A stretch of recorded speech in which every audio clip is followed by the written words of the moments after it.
All right, I'm now being joined on the program to provide more analysis to all of this development by Senator Olorunimbe Mamora, who used to be the Deputy Senate Minority Leader. He was a former senator, of course. Senator, thank you very much for coming on the program. The first thing I actually need to get clear here is we saw what happened in the House of Representatives and we saw what happened in the Senate. I mean, areas of disagreement, 9 of them. I mean, 9 items that both chambers did not agree on. Some rejected by the Senate, others approved by the House of Representatives. So these areas of disagreement now, those 9 items that both houses could not achieve an agreement on, what exactly happens to them? Well, they are will they be thrown out? No. What usually happens in that circumstance, because it's still a process of lawmaking. So the 2 houses will raise joint conference committees.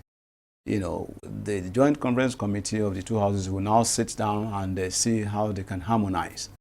And when there is harmonization, then the proposal will still be taken through both houses, and if it's passed. So you're saying these proposals can still be taken through both houses? Oh yes. Put to votes? Yes. For instance, one of the amendments that they could not achieve any agreement on was this 35% affirmation. Yeah. So yes. You are saying that there is a chance. There is still a chance. Yes. That both houses could vote on it again. Yes. If they harmonize, they have the same position on it, then they take it back. They can still take it back to the to the respective houses for vote. It's either the Senate goes with the position of the House, or the House goes with the position of the Senate on each item that you have a disagreement on. And then if that happens, they will take it, the harmonization that is, has resulted from that maybe superior argument which either of the houses buys into will be taken back, and then it will be taken freshly. So we can say these items are not dead altogether? No, they are not dead. Now that because there has to be each item that will be sent to the State House of Assembly for concurrence will have been agreed to by the 2 houses of the National Assembly. And you cannot, where you have disagreement, you cannot throw such a proposal to the State House of Assembly, because concurrence. Of course, obviously, I mean those ones will definitely not go to the State Houses of Assembly. Okay, so that's now let's go now to the State Houses of Assembly. How will the State Houses of Assembly now assemblies now receive these clauses, this amendment, so to speak? Are they going to receive them all together as one, and during their own debate, will they have to go through these amendments now clause by clause? Will they be voting on it clause by clause, or they just consider the entire document and just decide yes or no? You see, this is the benefit of experience. And what do I mean? You recall that when this whole process of constitutional amendment started in 1999, when coming from the military then, and we had the civilian administration. Now, the National Assembly, I will say, let me just say the Senate, of 1999 to 2003 could not really do much. But between 2003 and 2007, the experience from the previous tenure was something for them to gain from. And what happened? Between 2003 and 2007, when the process was jump-started again, I was in the Senate. What we also did then was to take all these clauses together or proposals together under one bill.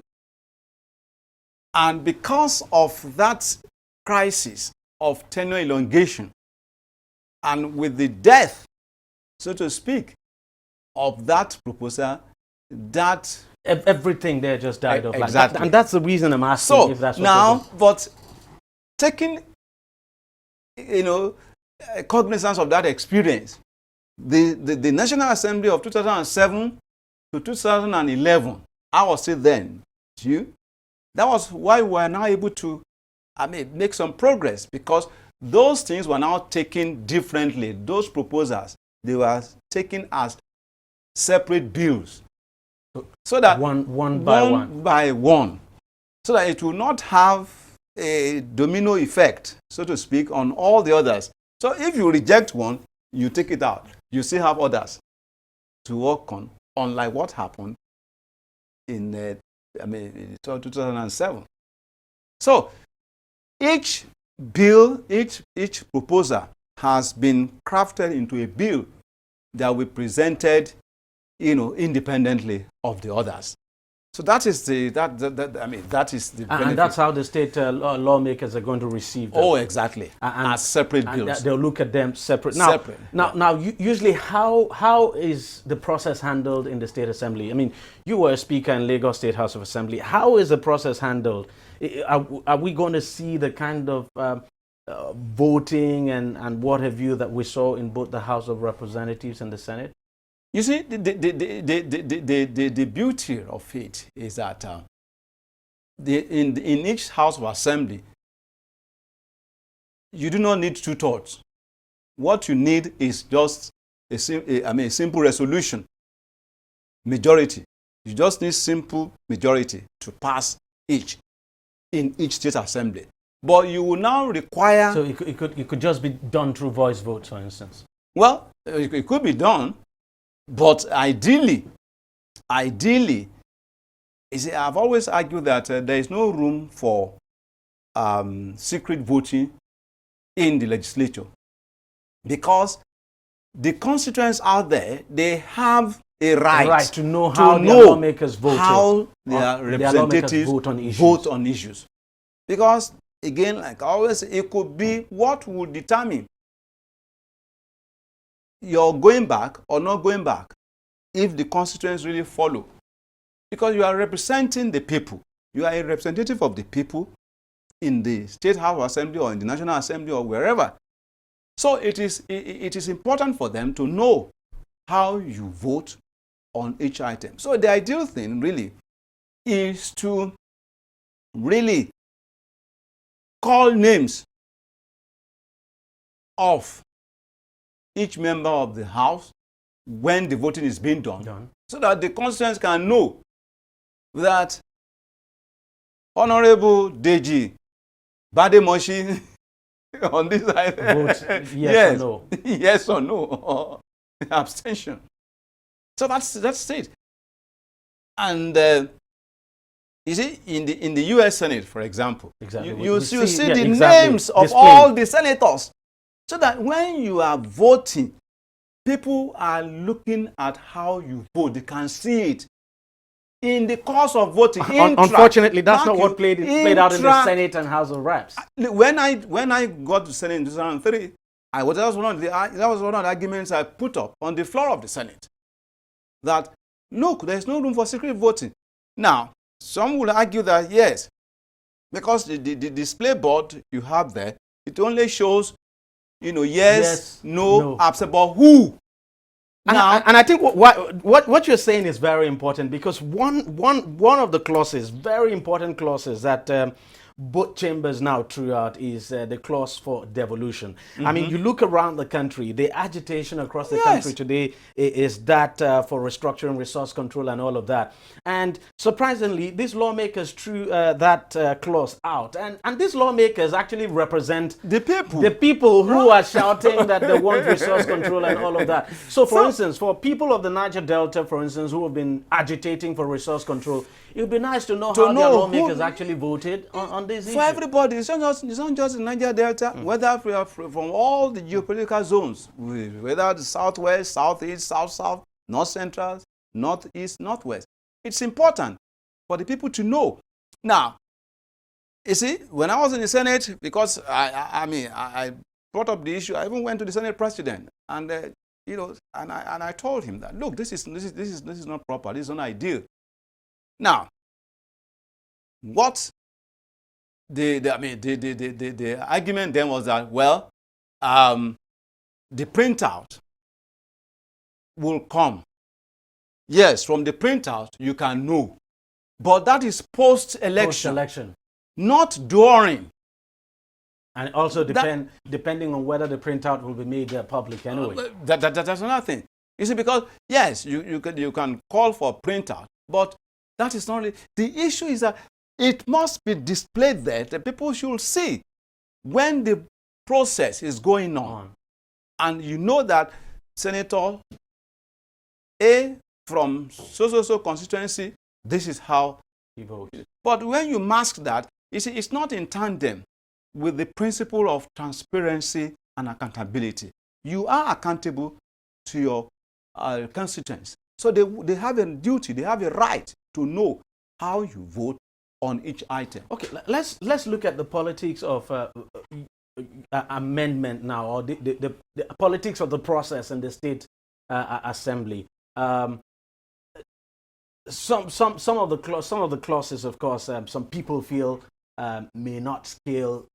The state may not scale through in the state assemblies, especially the one having to do with local government joint accounts and all of that, because of course some of us, I think, for instance, that these governors may not want that to pass, and that you could have a situation where it only needs the governors forum to meet, take a position, and then they just instruct the lawmakers in the state assemblies, and it won't scale through. But how do you see it? How do you see the process playing out in the state assembly, especially for some of the should I say contentious clauses like the joint local government accounts?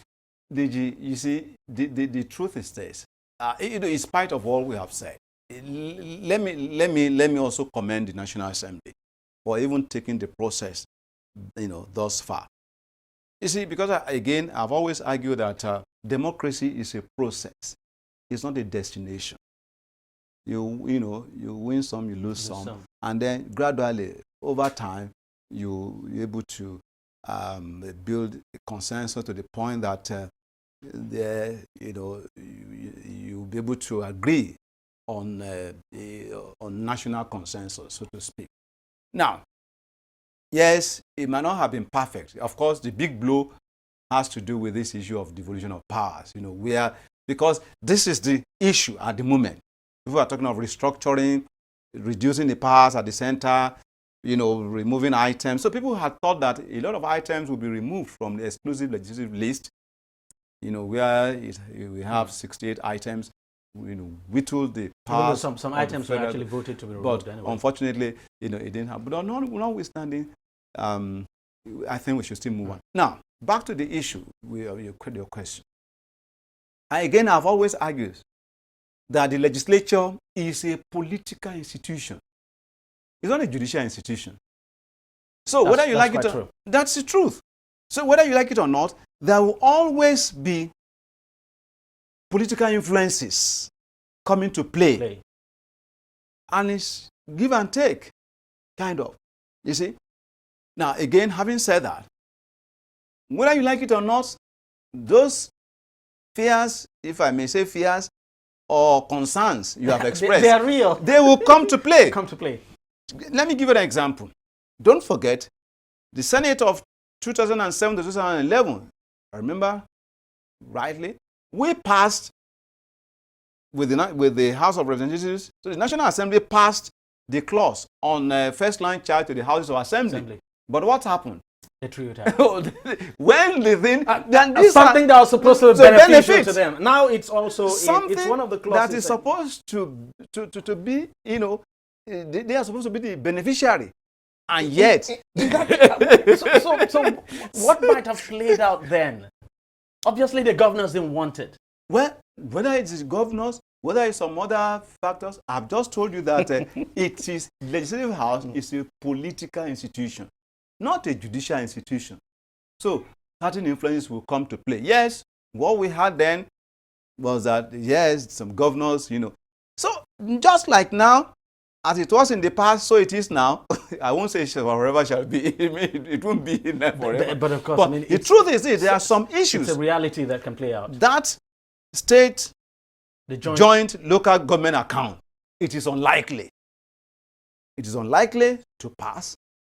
And the state is unlikely for them to have 24, you know, which is 2/3, you know, that will pass that. It's unlikely. Now, there's also this issue of there's so many for instance, in the Senate voted to scrap the State Independent Electoral Commission. Exactly. That's another thing. You see, again, the question is this: what do we really want? In one breath, we are advocating for devolution of powers. Exactly, I was going to say that. In another breath, we want to take the powers of devolution of powers.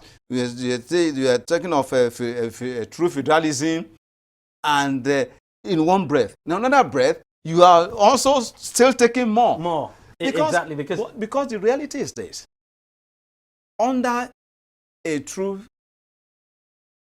federalism, you can't be talking of a third tier of government. Even as the Constitution is right now, if you look at Section 7 of the Constitution, virtually everything that concerns local government has been vested in the state, because these local governments, they are babies of the state. I have argued, and I still continue to argue, that there is no reason why local government should be stated in the Constitution. Each state should be able to determine this number of local government areas schedule, so where you have the local governments listed. It's not necessary. The local government. It's quite surprising that the senators even had to, the lawmakers now had to vote on whether to allow some states to change the names of some local government areas. Passed in the Senate, didn't pass in the House. This is totally uncalled for. The local governments have no business being listed in the schedule of the Constitution. They should be the prerogative. They should be within the purview of the prerogative of the state to determine what they want to do with their local governments. If you like, create 1,000 local governments for as long as you can. In fact, the funding of local governments should be determined by the states, not by the federal authorities. You can't appropriate and reprobate at the same time. So this is why I ask myself: are we really getting it? Are we doing what we should be doing? Because you cannot say you want funding from the center in one breath, and at the same time, you are saying that you want autonomy. So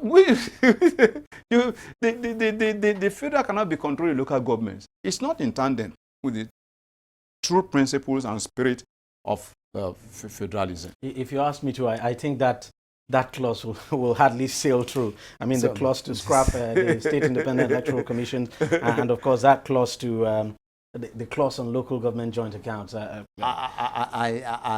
doubt if these clauses, will sail through. Well, I hope this time around the first line charge for the State House of Assembly, I hope this time around that they'll approve it. I hope because but isn't it an irony that some of these lawmakers used to be governors? I mean, when they were governors, they opposed some of these things, and now they are on the other side. They are in the Senate. They are voting for that. For some of these things they opposed when they were governors. You see, again, with all due respect to my colleagues, this is why I've always been bothered about the level of sincerity, being displayed. Because it borders on sincerity and seriousness. Are we serious? Are we sincere with what we are doing? Why would you now say that, okay, maybe because this thing does not affect you now? That is when you now see the reason in doing what is right. It shouldn't be that way. It shouldn't, and the beauty of any law is in its ability to stand the test of time. You don't just make a law for a season. You should be. I'm not saying that yes, every law is cast in iron. No, because that's why there is provision for amendment of any. But the beauty is how can it stand the test of time? But very quickly now, how soon do you expect this entire process to be concluded and this amendments become law, and we have it as have them now as part of our constitution? Well, I mean, it depends on how soon the National Assembly gets its acts together. How soon they resolve the areas of differences harmonize, and then send it to. They can maybe within a week or two, because they will. I expect that the State House of Assembly will have been carried along in the process. So that it's not, and like I said, the out of this State of Assembly is just a matter of resolution on each bill, on each proposal, of course, which has been crafted into a bill. So it shouldn't really take time. Because if you look at Section 9 of the Constitution, of course, it's a bottom down. That is, after these proposals have been passed by the National Assembly, they are now sent to the State House of Assembly for their concurrence by 2/3 of the State House of Assembly. So it shouldn't really take time, and we'll move on. One last question for you, sir. For you, do you think these amendments are far-reaching enough for this country? Well, I don't think so. Particularly when you look at the issue of devolution of power, which is the main thing now. We are talking of restructuring, talking of feudalism, talking of resource control and all that. We're talking of this. How do we stop this? A beggarly approach, cap in hand by the states, going to Abuja on a monthly basis. You sit down. How do you how do put this behind us? That's one of the issues, and not far-reaching enough. And then it's like we have left the things that we ought to have done undone, and doing those things that we ought not to have done. Well, we can always go back to those things we have left undone. And do them we can, but I think I'm looking at it within the. I thought actually the lawmakers were taking their cue from of the people. Yeah, exactly. Yes. What do people expect? That's the question. What do people expect? And that is the more reason why there is need for this, openness, transparency, accountability. Let's know who voted what, so that we know how to deal with people in their respective constituencies. You say, okay, look at this issue on immunity clause for the members, even though it stated that it's immunity against statements made on the floor and in chamber. I consider that superfluous, because already you have what we call legislative houses, powers and privileges Act, Cap 208, Laws of Federation 1990. It's there. So why do you now want to put it in the Constitution? It's totally unnecessary for me. It's not necessary. You don't need it. We are not talking of immunity against prosecution, which is what is conferred on governor, deputy governor, president, and vice president under section, I think that's section 308 of the Constitution.